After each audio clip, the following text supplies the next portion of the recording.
ข้ขึ้นหลายดีขึ้นหลายลงขึ้นหลายบ่ว่าเบาตัวเลยแม่นล่ะมันคิงแล้วก็เบาก่อนที่มันปวดบ่าปวดหลังหั่นเซา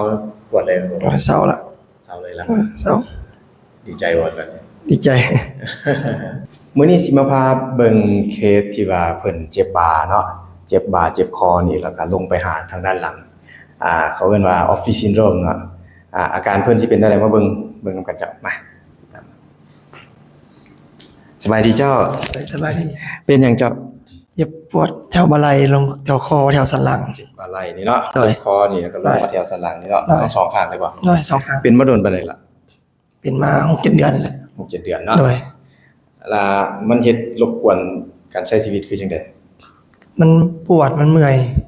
มันอยากกุ้งคอตลอดกุ้งคอตลอดเนาะมันเงียนหน้าขึ้นนี่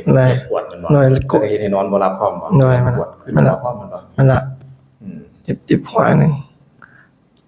เนาะอันนี้เพิ่นเป็นมาจังซี่เนาะอาการแบบนี้นี่สามารถรักษาได้เนาะเดี๋ยวเฮาสิทำการจัดกระดูกให้เพิ่นแล้วอาการเพิ่นสิดีขึ้นแนวใดมาติดตามกันเจ้า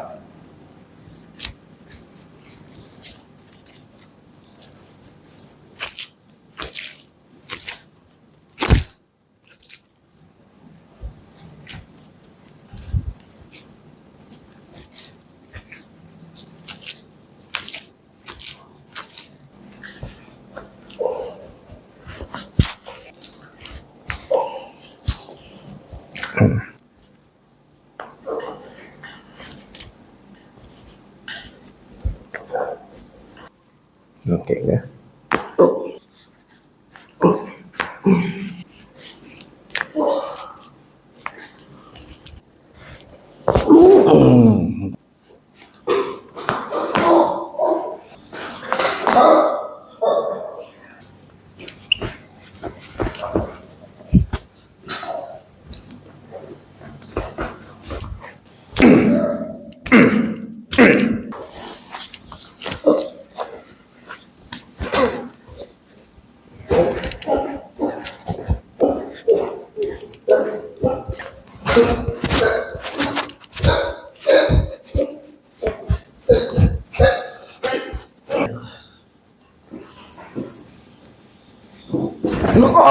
หายแล้ว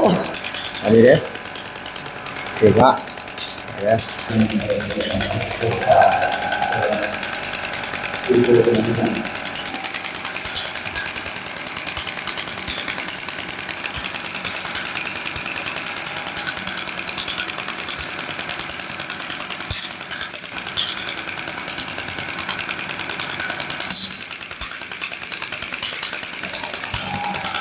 โอเคหลังจากเพิ่นจัดกระดูกแล้วก็ใส่เครื่องช็อคเวฟแล้วเนาะมาถามเพิ่นว่าอาการเพิ่นดีขึ้นยังไงมาเป็นจังได๋ล่ะเจ้าไข้ขึ้นหลายดีขึ้นหลายลงขึ้นหลายบ่